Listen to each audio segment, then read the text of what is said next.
بسم الله الرحمن الرحيم الحمد لله رب العالمين وصلى الله وسلم وبارك على نبينا محمد وعلى آله وصحبه أجمعين وبعد.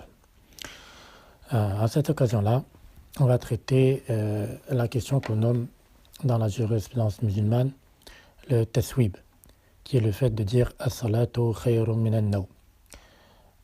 Ce qu'on va chercher à savoir, c'est à quel moment il faut dire as-salatu khayrun min an-nawm dans l'adhan. Plus exactement, dans quel adhan faut-il la faire? La première chose à savoir à ce sujet-là est que pour la prière du subh, Allah a légiféré deux adhan. Comme dans le hadith, al-muttafiq alayh, c'est-à-dire rapporté par le Bukhari et Muslim, le prophète Muhammad sallallahu alayhi wa sallam dit Inna Bilalan yu'adhin bil-layl, fakulu washrabu hatta yu'adhina ibn Maktoum. Certes, Bilal fait retentir l'adhan dans la nuit, mangez et buvez donc jusqu'au adhan de Ibn Maktoum. Il y a donc deux adhan pour la prière du subh. Un premier adhan qui se fait avant l'apparition du fajr, c'est-à-dire dans la nuit, qui est représenté le adhan de Bilal, puis un second adhan juste après l'apparition du fajr, qui annonce l'heure de la prière et qui marque la fin du moment où on a le droit de manger pour ceux qui veulent jeûner. Et pour la question, combien de temps doit-il y avoir entre ces deux adhans-là, c'est-à-dire entre le adhan de la nuit et le adhan de l'entrée de l'heure de la prière? On dit qu'il n'y a pas y avoir un temps long, comme c'est rapporté dans certains hadiths. C'est juste le temps que Bilal redescende du toit de la mosquée, puis que Ibn Maktoum soit averti que c'est le fajr, et lui monte sur le toit de la mosquée. Donc le temps que l'un descende et l'autre monte, c'était le temps qu'il y avait entre les deux adhan. Et donc on peut dire à peu près 10 ou à 20 minutes, Wallahu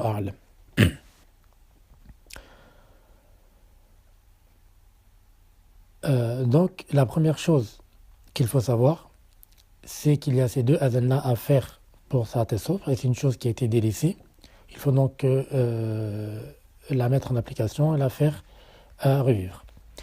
Si cela est acquis, maintenant la question qui va se poser et qui va représenter notre sujet à cette occasion-là, c'est dans lequel de ces deux adhan il faut faire taswib, c'est-à-dire dans lequel de ces deux adhan il faut dire as-salatu khayrun min an-nawm. Et la réponse à cela, comme nous allons le faire émerger au travers de cet exposé-là, c'est qu'elle doit être faite dans le premier adhan, c'est-à-dire dans l'adhan de la nuit, et non pas dans le second adhan, celui qui marque l'entrée de l'heure de la prière, comme cela est très répandu de nos jours. D'accord?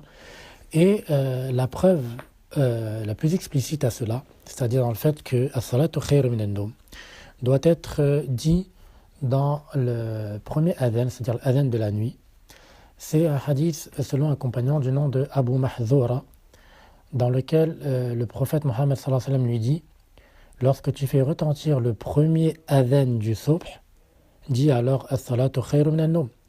Dans une autre version, le compagnon même là, Abu Mahzoura, dit je faisais l'adhan au temps du prophète sallallahu alayhi wa sallam à la prière du subh. Après avoir dit hayya ala al-falah, je disais as-salatu khayrun min an-nawm, as-salatu khayrun min an-nawm au premier adhan.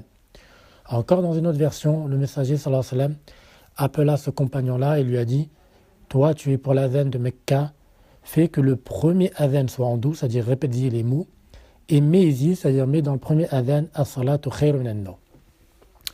Aussi, Abdullah ibn Omar, le compagnon radhiyallahu anhu, dit dans le premier adhan après al-falah, c'est-à-dire après le fait de dire hayya ala al-falah, il y avait as-salatu khayrun min an-nawm deux fois.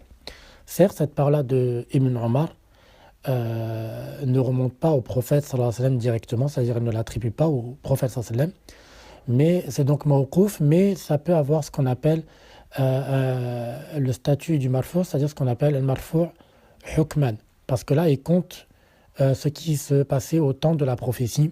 Il dit donc dans le premier adhan après le falah, il y avait donc en général quand un compagnon emploie ce genre de tournure, c'est-à-dire qu'il fait remonter cela au temps de la prophétie, et c'est ce qu'on nomme dans les sciences du hadith el marfou' hukman, c'est-à-dire c'est attribué au temps de la prophétie, et c'est dit clairement dans le premier adhan après le falah, c'est-à-dire après avoir dit hayya al falah, il y avait salat khayrun min an-nawm deux fois. Au pire des cas, Ibn Omar nous raconte ce qui était propagé à son époque, à lui, à l'époque des compagnons, et c'était bien que dans le premier adhan, après le falah, après avoir dit hayya al falah, il y avait salatu khayrun min an-nawm deux fois. Dans ces deux hadiths-là, celui d'Abu Mahzoura et de Ibn Omar, il est donc mentionné de façon très explicite, très clairement, que le taswib, c'est-à-dire le fait de dire Salat Khayrun min an-Nawm, était fait dans le premier adhan, qui représente le adhan de la nuit, celui avant l'entrée de l'heure de la prière, et non pas dans le second adhan, celui qui marque l'entrée de l'heure de la prière, comme c'est propagé cela de nos jours. Malgré le caractère très explicite de ces hadiths-là, certains persistent à dire que ça doit être fait dans le second adhan, c'est-à-dire le adhan qui marque l'entrée de l'heure de la prière, prétextant que le premier adhan évoqué dans ces hadiths-là, c'est-à-dire dans le hadith d'Abu Mahzour et Ibn Omar que nous venons de citer, quand ils disent premier adhan, ça signifierait le second adhan. Pourquoi ? Parce qu'ils disent que le second adhan, c'est-à-dire le adhan qui marque l'entrée de l'heure de la prière, peut être nommé premier adhan au vu de l'iqama, c'est-à-dire par rapport à l'iqama, qui, elle, peut être nommée adhan aussi. Car dans un hadith, le prophète sallallahu alayhi wa sallam dit Bayna kulli adhanayni salah, il a répété cela à 3 reprises, et à la fin il a dit liman sha'a. Entre chaque paire de adhan, il y a une prière, il a répété ça à 3 reprises pour celui qui le souhaite. Donc ils disent dans ce hadith-là, le prophète sallallahu alayhi wa sallam a nommé l'iqama adhan. Donc si elle s'appelle adhan, on peut nommer le second adhan, c'est-à-dire l'adhan qui marque l'entrée de l'heure de la prière, comme en disant premier adhan, c'est-à-dire par rapport à l'iqama, l'iqama sera le second adhan, et ce adhan-là sera le premier adhan. Comment objecter à cela ? Et c'est simple. Dans ce hadith-là, le prophète sallallahu alayhi wa sallam nous dit indirectement que l'iqama est appelé adhan. Autrement dit, la seule chose qu'on peut tirer de ce hadith-là, pour cette question-là, c'est que l'iqama peut être appelé adhan. Mais ce hadith ne dit en rien que le second adhan sera appelé premier adhan. C'est-à-dire qu'il ne faut pas confondre entre l'itlaq al-shar'i et l'itlaq al-lughawi, c'est-à-dire les termes qui sont propres à la sharia et des termes qui peuvent être valables au niveau linguistique, c'est-à-dire dans notre vocabulaire à nous. Lui, le prophète sallallahu alayhi wa sallam, n'a jamais parlé de premier adhan pour désigner le second adhan, faisant abstraction au premier adhan de la nuit. Si toi, tu décides de parler que de ces deux adhans-là, le adhan qui marque l'entrée de l'heure de la prière, puis l'iqama, et tu veux laisser de côté le adhan de la nuit, et tu dis quand je parle de ces deux-là, je peux appeler premier adhan ce qui représente le second. Ça sera valable dans ta langue à toi, dans ton langage à toi, et non pas dans le langage de la charia, non pas dans les termes de la charia. La charia, tout ce qu'on en déduit, c'est que l'iqama est appelée aussi adhan, c'est-à-dire au pire des cas, elle sera appelée troisième adhan. Mais il n'y a jamais eu le fait de nommer le second adhan, ce adhan qui marque l'entrée de l'heure de la prière, premier adhan en laissant de côté ou en faisant abstraction au premier adhan de la nuit. D'accord ? Excepté, dans le sens, c'est vrai qu'il existe un hadith dans lequel on peut en comprendre. Je dis bien on peut en comprendre, car ce ne sera pas le cas.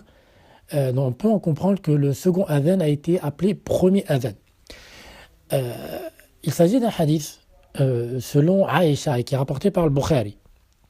Elle dit à Aïcha, lorsque le mu'adhin terminait le premier adhan du fajr.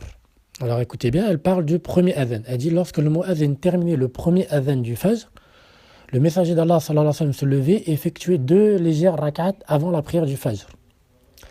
Et donc ils disent, dans ce hadith-là, il est dit qu'après le premier adhan, le prophète sallallahu alayhi wa sallam se levait et effectuait 2 rak'at, qui sont les 2 rak'at sunnah qu'on fait entre l'adhan et l'iqama. Et donc il dit, vu que là ça a été appelé premier adhan, on sait que c'est le adhan qui marque l'entrée de l'heure de la prière, car les 2 rak'at sunnah, on ne les fait que entre l'adhan et l'iqama, c'est-à-dire entre le second adhan et l'iqama. Et comment on va répondre à cela ? Et c'est aussi simple, c'est qu'il faut prendre le hadith dans son entité. C'est-à-dire, quand on prend le hadith entier, il est dit, lorsque le mu'adhin terminait le premier adhan du fajr, le messager d'Allah sallallahu alayhi wa sallam se levait, effectuait 2 légères rak'at avant la prière du fajr, et écoutez bien, et après que le fajr se soit éclairci. C'est-à-dire que dans ce hadith-là, il y a 2 choses que le prophète sallallahu alayhi wa sallam attendait avant de pouvoir accomplir ces 2 prières sunnat al-fajr. Il attendait le premier adhan, comme le dit Aïcha, puis elle attendait que le fajr soit éclairci. Dans la version de Bukhari, il est dit وَيَسْتَبِينَ الْفَجْرِ, jusqu'à que le fajr se soit éclairci. Et dans une autre version, il est dit وَيَتَبَيَّنْ لَهُ الْفَجْرِ, jusqu'à que le fajr lui soit éclairci ou se soit éclairci au prophète sallallahu alayhi wa sallam. Donc dans ce hadith-là, le premier adhan signifie bien le adhan de la nuit. Elle dit à Aïcha, une fois que le mu'adhin terminait le premier adhan, puis que le fajr soit apparu, alors le prophète sallam faisait les 2 rakats. Donc les 2 rakats là, le prophète sallam les faisait bien après le fajr. Et donc le adhan qui est cité dans ce hadith là, il s'agit bien du adhan de la nuit. La question qui va se poser maintenant est où est passé alors le second adhan, le adhan qui marque l'entrée de l'heure de la prière. On dit tout simplement que là, ce n'était pas le but de ce hadith là, de parler de cela. Donc il n'a pas été cité tout simplement, mais il existait. Et plusieurs savants ont attesté cela, que le premier adhan ici, il s'agit bien du adhan de la nuit, et que le prophète sallallahu alayhi wa sallam faisait ces 2 rakats là après le fajr et avant le adhan d'Ibn Maktoum. Parmi ces savants-là, il y a Ibn Rajab al-Hanbali. Il expose cela dans son Fath al-Bari, son Sharh al-Bukhari intitulé Fath al-Bari, au tome 5, page 320. Écoutez bien ce qu'il dit. Il dit Illa ana fi hadith Aïcha. Il dit sauf que dans le hadith de Aïcha, ma yadullu ala annahu al-adhan al-awwal fi iddat al-riwayat. Chose qui prouve, il y a dans le hadith de Aïcha une chose qui prouve qu'il s'agissait bien du premier adhan, ceci dans différentes versions. فيحمل ذلك على أنه كان يصلي بين الأذانين إذا تبين له الفجر قبل أذان ابن مكتوم. Et donc il dit, ce hadith-là de Aïcha doit être compris de sorte que le prophète sallallahu alayhi wa sallam a accompli sa prière entre les 2 adhan, c'est-à-dire après que le fajr lui soit apparu et avant le adhan de Ibn Maktoum. Et après il dit bidalil riwayat man rawa annahu kana yusalli idha sakata al-mu'adhdhin wa tabayyana lahu al-fajr. Et il dit chose qui va venir appuyer sur cela, c'est la version qui a été rapportée dans laquelle il dit que le prophète sallallahu alayhi wa sallam priait lorsque le mu'adhdhin terminait son adhan et que le fajr lui soit apparu. Donc il y a 2 choses que le prophète sallallahu alayhi wa sallam attendait pour pouvoir faire ces 2 rak'at al-fajr. Le premier adhan, comme le dit Aïcha, puis l'apparition du fajr. Donc là on confirme bien que le premier adhan qui a été cité dans ce hadith d'Aïcha, il s'agit bien du adhan de la nuit, celui qui était fait avant le fajr. Wallahu a'lam. Aussi, on peut répondre à cela d'un autre point de vue, même en supposant que ce hadith de Aïcha prouve que le second adhan était voulu dans ce hadith, c'est-à-dire qu'elle a appelé premier adhan ce qui est le second adhan, c'est-à-dire le adhan qui marque l'entrée de l'heure de la prière. Même en supposant cela, ça ne suffit pas pour dire que les hadiths qui parlent du taswib dans le premier adhan, cela signifie le deuxième adhan. Autrement dit, ce hadith de Aïcha, toujours en supposant qu'elle fait allusion au second adhan, prouve tout simplement que de temps à autre, parfois, le second adhan, le adhan qui marque l'entrée de l'heure de la prière, peut être appelé premier adhan. Dans le sens, ça arrive aussi. C'est-à-dire que c'est permis. Ce ne sera pas toujours le cas. Dans le sens, ça ne fait pas de cela à une qa'ida muttarida, dans le sens c'est une chose régulière que chaque fois qu'on va parler de premier adhan, il s'agira du second adhan, c'est-à-dire du adhan qui marque l'entrée de la prière. Le maximum que puisse prouver cette parole de Aïcha, c'est que de temps à autre, il est permis de nommer le second adhan, le adhan qui marque l'entrée de la prière, comme étant premier adhan. C'est-à-dire qu'au pire des cas, cela va venir nous dire que dans le hadith du taswib, lorsqu'on dit as-salatu khayrun min an-nawm, c'est dans le premier adhan, ça rend le mot premier adhan équivoque. Il peut vouloir dire le adhan de la nuit, comme il peut vouloir dire le adhan qui marque l'entrée de l'heure de la prière. Au pire des cas, au pire des cas, ça nous donne un hadith équivoque qui reste à déterminer, à définir. Et on ne peut pas dire qu'il s'agit du deuxième adhan, ni du premier adhan, sans un argument. Et l'argument qui va venir trancher à cela, et qui va prouver bel et bien qu'il s'agit du premier adhan de la nuit, c'est-à-dire que le taswib se fait dans l'adhan de la nuit, c'est que dans plusieurs hadiths authentiques, le prophète sallallahu alayhi wa sallam ordonnait à Bilal de faire le taswib. Suivez-moi bien ici, dans plusieurs hadiths, il est rapporté que le prophète sallallahu alayhi wa sallam ordonnait à Bilal de faire le taswib, et comme on le sait, Bilal avait pour fonction de faire retentir l'adhan de la nuit, non le adhan qui marque l'entrée de l'heure de la prière. Comme dans le hadith connu, dans le Bukhari et Muslim, le prophète sallallahu alayhi wa sallam a dit Inna Bilalan yu'adhin bil-layl, fakulu washrabu hatta yu'adhina Ibn Maktoum. Certes, Bilal fait retentir l'adhan dans la nuit, mangez et buvez jusqu'au adhan de Ibn Maktoum. Donc, adhan avait pour fonction de faire retentir l'adhan dans la nuit, Et le prophète sallallahu alayhi wa sallam, comme dans beaucoup de hadiths authentiques, ordonnait à Bilal de faire le taswib, c'est-à-dire ordonnait à Bilal de dire as-salatu khayrun min an-nawm. Même certains savants, qui sont pour l'avis que l'adhan et que le taswib, dire as-salatu khayrun min an-nawm, se fait dans le second adhan, même eux reconnaissent clairement que le hadith de Abu Mahzoura, dans lequel il dit que je faisais le taswib dans le premier adhan, est une preuve qui prouve que c'était dans le premier adhan et non dans le deuxième. Et parmi ces savants-là qui ont attesté cela, il y a Ali, le fils du cheikh Mohammed Abdel Wahhab. Dans un Durar al-Saniyya, au tome 4, page 207, il a été questionné à ce sujet-là, il a répondu. Et regardez ce qu'il dit, il dit وَلَكِنِ الْأَحْسَنِ لمن أراد الاقتصار في التثويب على أحد الأذانين أن يكون في الأول لما ذكرت من الحديث. Il dit, ce qui est le préférable, le mieux pour celui qui veut se contenter de faire le taswib dans l'un des deux adhan, et qu'il le fasse dans le premier au vu du hadith qui a été mentionné. C'est-à-dire, il parle du hadith de Abu Mahzour. C'est-à-dire, même lui, il reconnaît que ce hadith prouve clairement qu'il s'agit du premier adhan, l'adhan de la nuit, et non l'adhan qui marque l'entrée de l'heure de la prière. Sauf que lui, il est d'avis qu'on peut le faire dans le second adhan parce qu'il dit que dans certaines paroles de savants hanbalites, c'est ce qui ressort, parce que les savants hanbalites disent que le taswib c'est pour salat as-subh, sans préciser du premier, deuxième. Pour lui, c'est un argument qui prouve que ça peut être fait dans les deux. Ça, c'est en résumé sa parole au tome 4, page 207 et 208 de Ad-Durar al-Saniyya. Ad-Durar al-Saniyya. Maintenant, la chose qui va poser problème, c'est le fait que, à l'heure actuelle, dans la plupart des pays musulmans, la plupart, pas tous, dans beaucoup de pays musulmans, ce qui est appliqué, c'est qu'on fait taswib, c'est-à-dire salat khayrun min an-nawm, dans le second adhan, c'est-à-dire dans l'adhan qui marque l'entrée de l'heure de la prière, et c'est même le cas à Mecca, à Médine, c'est-à-dire fil haramain. D'accord ? Et ils disent, il y en a, ils s'en tiennent à ça, vu que c'est comme ça qu'agissent la plupart des musulmans, il faut s'en tenir à ça. Ce qu'on va dire, c'est que là, tout de suite, je vais avancer une parole d'un éminent savant de l'histoire de l'islam, au travers de laquelle il va attester que ce qui a été propagé depuis le début de l'histoire de l'islam, siècle après siècle, et qui a été mis en application au Haramain aussi, à Mecca et à Médine, c'était bel et bien que as-salatu khayrun min an-nawm, at-taswib était fait dans le premier adhan, dans l'adhan de la nuit, et non pas dans l'adhan qui annonce l'entrée de l'heure de la prière. Là, ce qu'on voit à l'heure actuelle, c'est peut-être propre à ce siècle-là, ça a dû commencer il y a quelques siècles peut-être, mais ce n'était pas comme ça avant. Il s'agit d'une parole de Al-Hafidh ibn Rajab al-Hanbali, encore une fois, dans son Fath al-Bari, au tome 5, page 338 et 339. Alors écoutez ce qu'il nous dit. Il dit wa dalla dhalika, c'est-à-dire après avoir cité les hadiths qui prouvent qu'il y a deux adhan, qu'on peut faire deux adhan, notamment l'adhan de Bilal et l'adhan de Ibn Maknoum. Il dit cela wa dalla dhalika ala jawaz al-adhan qabla tulu' al-fajr. Cela a prouvé qu'il est autorisé de faire l'adhan avant l'apparition du fajr. Et après, il va citer des savants qui avaient cet avis-là. Il dit وهو قول مالك والأوزاعي وابن المبارك والشافعي وأحمد وإسحاق وأبي يوسف وأبي ثور وداود وأبي خيثمة وسليم بن داود وأبي بكر بن أبي شيبة وغيرهم من فقهاء أهل الحديث. Il dit et autres que parmi les savants d'Ahl al-Hadith.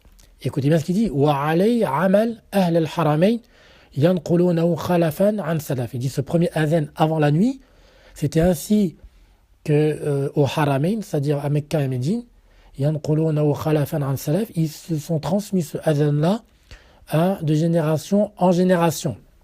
Jusqu'à qu'ils disent, écoutez bien, كما أن كان التثويب في هذا الأذان سنة أيضا لهذا المعنى, et aussi le taswib, c'est-à-dire le fait de dire salat khayrun min an-nawm, était dans ce adhan-là une sunna à cause du sens-là, c'est-à-dire parce qu'il il servait à éveiller les gens qui dormaient.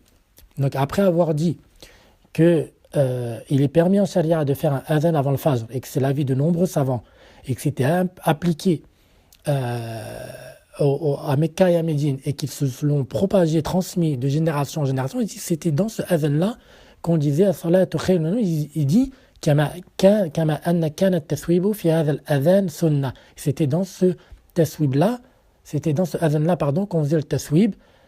Et lui, c'est un savant du 8e siècle de l'Hégire. D'accord ?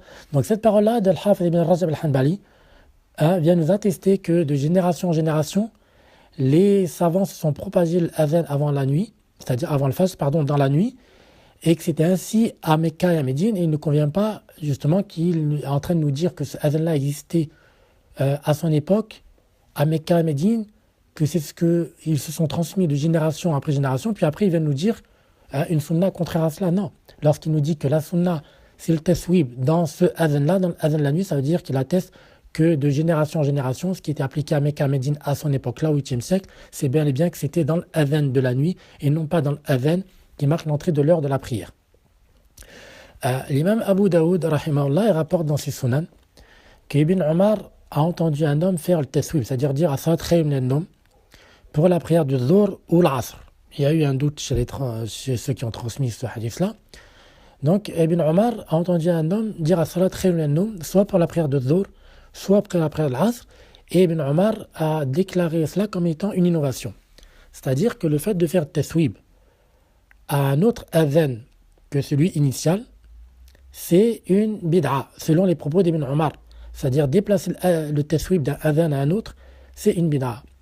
En somme, si, comme cela a émergé, les hadiths prouvent clairement que le taswib d'Irasat Khayr min an-Nawm doit être fait dans l'adhan de la nuit, le faire à un autre adhan, notamment au second qui annonce l'heure de la prière, comme c'est le cas aujourd'hui, ça aussi c'est une bid'a, car c'est déplacer le taswib d'un adhan à un autre. Et c'est sûrement cela, Wallahu a'lam, ou l'une des causes qui a justement poussé justement l'imam al-Albani, rahimahullah, a déclaré justement le fait de dire as-salatu khayr min an-nawm dans le second adhan, c'est-à-dire dans l'adhan qui marque l'entrée de l'heure de la prière, comme étant une innovation. Il dit cela notamment dans son livre Tamam al-Minna, voire page 146 à 148 à peu près. Il dit, je vais citer juste une partie, il dit: au vu de ce qui a précédé, il émerge de façon évidente que faire le taswib dans le second adhan est une innovation contraire à la sunna. Son opposition à la sunna s'empire davantage, c'est-à-dire c'est encore pire, lorsqu'il délaisse complètement le premier adhan de la nuit, chose qui est, ça c'est moi qui parle entre parenthèses, chose qui est propagée beaucoup de nos jours là, c'est-à-dire on ne fait plus le premier adhan de la nuit et on se contente du second. Je reprends la parole de l'Albani, il dit: son opposition à la sunna s'empire davantage lorsqu'il délaisse complètement le premier adhan, c'est-à-dire celui de la nuit, et persiste à faire le taswib, c'est-à-dire à dire salatu khayr min an-nawm dans le second adhan, c'est-à-dire dans celui qui annonce l'entrée de l'heure de la prière. D'accord? Donc, voir Tamam al-Minna, page 146 à 148 à peu près. Il dit aussi, Cheikh al-Albani, la sunna authentique au sujet du taswib, c'est-à-dire au sujet du fait de dire as-salat khayr min an-nawm, prouve que c'est propre au premier adhan du fajr, chose qui a été délaissée par la plupart des mu'adhdhinines d'aujourd'hui, de nos jours, malheureusement. Il dit même aux deux haram, même aux haramain. Il dit ça a causé le fait que beaucoup de frères salafis au travers de certains pays musulmans ont été éprouvés par le fait de persister dans le sens de cette bid'a-là, à dire salat khayr min an-nawm dans le second adhan, dans l'adhan qui marque l'entrée de l'heure de la prière. D'accord? Et après, il dit l'Albani, c'est à Allah qu'il faut se plaindre de l'état de cette époque-là et du peu de gens qui font triompher la sunna. هذا وأسأل الله عز وجل أن يوفقنا لما يحب ويرضى والإحياء السنن. On demande à Allah Azza wa Jal qui nous assiste dans ce qui lui plaît, l'agrée, et qui nous assiste dans le fait de faire revivre les sunan. Subhanaka Allahumma bihamdika ashhadu an la ilaha illa anta astaghfiruka wa atubu ilayk.